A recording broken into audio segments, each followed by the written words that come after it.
Okay. Do you want to speak up? Hi, my name is Brett King and this is my son Ashya King. We were most disturbed today to find that his face is all over the internet and newspapers, and we've been labelled as kidnappers, putting his life at risk, neglect. There's been a lot of talk about this machine. As you see, it's all plugged in. We've got loads of these feeds here. We've got iron supplements and we have Calpol. As you can see, that there's nothing wrong with him. He's very happy actually. Since we took him out of hospital, he's been smiling a lot more. He's been very much interacting with us. But I just wanted to say very quickly why we took him out of the hospital. The surgeon did a wonderful job on his head that took out the brain tumour completely, they reckon. But straight away afterwards, he went into what's called a posterior fossa syndrome, which means very limited moving or talking or doing anything. So we had him in the hospital. He was very weak, not much progress. Each day maybe he would move a little bit more. And then 2 weeks after his surgery, that we were called in to see the oncologist, Dr. Gary Nicolin, please remember that name, and Dr. Rabia, please remember that name. We go in to see them, and we've done a little bit of research, and we wanted our son to have proton beam treatment, which they don't do on the NHS. They're building a proton beam centre, I think, in Manchester, but it's not going to be ready for a couple of years. So we asked the NHS if we could please go to America, Switzerland, or another country to get the proton beam, because proton beam is so much better for children with brain cancer. It zones in on the area, whereby normal radiation passes right through his head, comes out the other side, destroys everything in his head. So we pleaded with them for proton beam treatment. They looked at me straight in the face and they said, with his cancer, which is called a medulloblastoma, it would have no benefit whatsoever. Well, I went straight back to my room and looked it up, and the American sites and French sites and Switzerland sites where they had proton beam said the opposite, that it would be very beneficial for him. So then I spoke to them again. I wrote him a letter, which he never responded to, saying, okay, I will sell my property in order to pay for the proton beam. I've got no problem at all paying for the proton beam. I contacted the Prague Proton Beam Centre, and they sent me an email which I passed on to Dr. Gary Nicolin, but he did nothing with it. He wasn't interested in that. Also in the meeting, that it seems it's all trial and error, because they were saying about Milan protocol. We hear a lot about protocols, but then it was contradicted by Dr. Ramia, because Dr. Gary Nicolin said that it's still ongoing, the Milan protocol, but then it was contradicted by Dr. Ramia to say, no, that's been finished with, it wasn't any good, which gave us not much confidence that it's just trial and error. Sometimes it works, sometimes it doesn't. Then he came up with this other protocol saying we're going to give him a little bit of chemotherapy, radiation, and then chemotherapy again. When I asked him what the little bit of chemotherapy, why that was needed, I couldn't really get to what he was trying to say.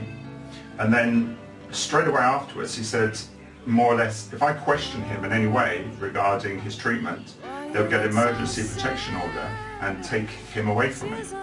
So after that I realised I can't speak to the oncologist at all, because if I actually asked anything or gave them any doubt, I wasn't in full accord with them, they were just going to get a protection order, which meant in his deepest, darkest hour, I wouldn't be there to look after him, neither would my wife, that they would prevent us from entering the ward. So under that such a cruel system, I decided to start looking at the proton beam myself. And I tried to get it, but they needed the MRI and X-ray reports from Dr. Gary Nicolin, who just ignored them. To this day, he hasn't done anything about it. So we decided to try and sort it out ourselves, but now we're refugees almost, that we can't do anything. The police now are after us, and the things we want to do to raise the money to pay for the proton beam, they've prevented it now. So my son is being treated, and he's doing fine. We're very happy with his progress. We're not neglecting him. He has everything that he had in hospital. He's not on any medication in hospital. The only thing they made sure that he had feed, and we've got bundles this feed. The Cowpole, if he had ever had increase. We've got their syringes, 60 ml, 10 ml and 20 ml syringes. So we can feed him as well as what they can do. We give him water. We give him 600 millilitres of water, which was on in the hospital, feed through those tubes there. So we do everything what the nurses do. And there's no way we're neglecting. Look, he's moving his legs, he's moving his head. He's responding so much better than when he did in the hospital, just looking up at the ceiling all the time. That we couldn't take it anymore, not knowing and not being able to question anything in fear that they say, sorry Mr. and Mrs. King, emergency protection order, you're no longer allowed in the ward. Under that stress, our son, who's got a grade 4 brain tumour, we couldn't discuss or question them at all, in fear that our son would be in that ward all day long by himself without his parents being able to come in. So we couldn't be under that system anymore.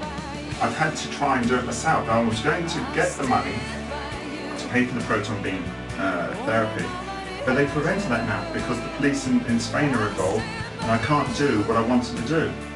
So I just please ask, call off this ridiculous chase. We're not neglecting our son. He's in perfectly good health. Speak to the nurses. They've seen him move as much as this. My son's smiling, he's happy. We're doing things as a family with him. We just want to be left in peace. He's very sick. I just want to get on with his treatment. And I'm not coming back to England if I cannot give him the treatment I want, which is proper treatment, not a little bit of chemotherapy or the Milan protocol that, oh, now it's not working, it was working, but it didn't work out. Wow, the children got sicker and died. I don't need that. I just want positive results for my son. And I realised that hospital with Dr. Gary Nicolin and Dr. Ramiyar didn't have my interests or my son's interests at all. And you will find in hospital, you're just being processed. Next one, cancer, childhood cancer. Okay, this one's got to go on to chemotherapy, so that one's shuffled down the line. This one, it doesn't matter how weak he was in the hospital, they still were going to put a face mask on his face, lying under radiation, and just keep pelting him with radiation. And such high Gry it's rated in, that it destroyed the whole of his head here. The brain can only tolerate 23.6, they know that. They were going to zap it here at 54. It would kill everything. They didn't tell me the long-term effects, but now I've come to find out through the internet that they say, oh, you're in a hospital, we can tell you all the facts, you don't need to look on the internet. But the thing is, they don't. They didn't tell me. They said, oh, vomiting perhaps, nausea. Well, these are the short-term side effects. The long-term side effects for my son, secondary malignant cancers. So the radiation will cause more cancers.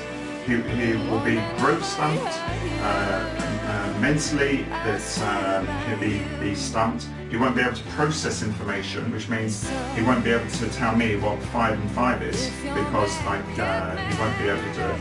Hearing loss, taste loss, eyesight problems, everything. You can't radiate a child with 56 degree on their radiation, a 5-year-old boy.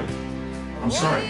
There's other things out there, but they're stopping me now from getting the money to do it. So I please ask, just call off the search, let me sort out my money, let me go to Czechoslovakia, pay for the treatment, and get it all sorted out. So that's it. In a few days, I can show you more that my son's still got the feed. We're feeding a bit of yogurt orally. Everything's going well for us. We don't want the stress, please, of being chased around. There's police outside our house in Spain. We don't know what's going on.